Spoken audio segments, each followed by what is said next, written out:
Thallarevu children's club ఆధ్వర్యంలో స్థానిక విశ్రాంత ఉద్యోగుల భవనంలో ఆదివారం జరిగిన సమ్మర్ క్యాంప్ చిన్నారుల కేరింతలు ఆటపాటలతో ఆహ్లాదకరంగా సాగింది.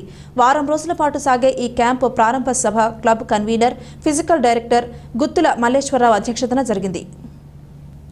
మాధవరాయునిపేట ప్రభుత్వ పాఠశాల ప్రధానోపాధ్యాయుడు రమణకుమార్, మాజీ ఎంపీటీసీ సభ్యురాలు పబ్బనీడి మణి, సుంకరపాలెం సర్పంచ్ల సమాఖ్య మండల అధ్యక్షుడు తెలప్పూడి నాగేశ్వరరావు, విశ్రాంత ఉద్యోగుల సంఘం కార్యదర్శి అత్తిలి బాబురావు, సత్యసాయి పబ్లిక్ స్కూల్ అధినేత పట్టా ఆదినారాయణ శర్మ, డ్రాయింగ్ టీచర్ అనంతలక్ష్మి, మల్లాడి రాంబాబు, అంపటి ఈశ్వరీబాయ్, దిలీప్ కుమార్, పులుపుకూర కృష్ణ, ఎదురుపావులూరివాణి, తణుకు రాంబాబు పాల్గొని మాట్లాడారు. వేసవి సందర్భంగా విద్యార్థుల్లో దాగి ఉన్న ప్రతిభను వెలికితీయడానికి ఇలాంటి వివరాలు చేస్తాయని అభిప్రాయపడ్డారు. Tallarevu children's club summer camp విజయవంతానికి సంపూర్ణ సహకారం అందిస్తామని తెలియజేశారు.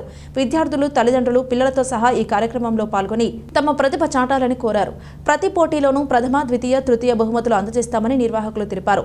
ప్రారంభ సూచకంగా విద్యార్థులు బుడగలు ఊది మొదట పేల్చిన విద్యార్థిని విజేతగా ప్రకటించారు. మిగిలిన బుడగలు అన్ని పగలగొట్టి సరదాగా క్యాంపుని ప్రారంభించారు. ప్రతి సంవత్సరం ఇలా విద్యార్థుల ప్రతిభా పాఠవాలు వెలికితీయడానికి సమ్మర్ క్యాంప్ నిర్వహిస్తామని తాళ్లరేవు చిల్డ్రన్స్ క్లబ్ ప్రతినిధులు తెలిపారు. ఈ సందర్భంగా చిన్నారుల కేరింతలు, తల్లిదండ్రుల ఆటలతో ఆ ప్రాంతం సందడిగా మారింది. సోమవారం ఉదయం 9 గంటల నుండి చిత్రలేఖనం పోటీలు ఉంటాయని నిర్వాహకులు ప్రకటించారు.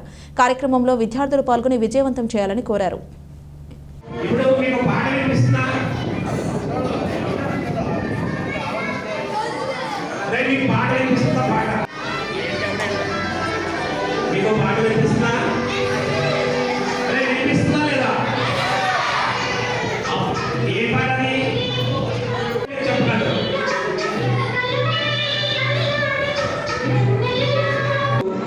అన్ని ఆటలు ఉండవు.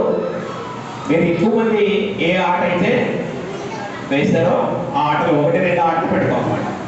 అందరికీ ఓవరాల్గా అందరూ చేసేది పరుగుబంధం చిన్నది, తక్కువ దూరం పరుగుబంధం పెడతారు.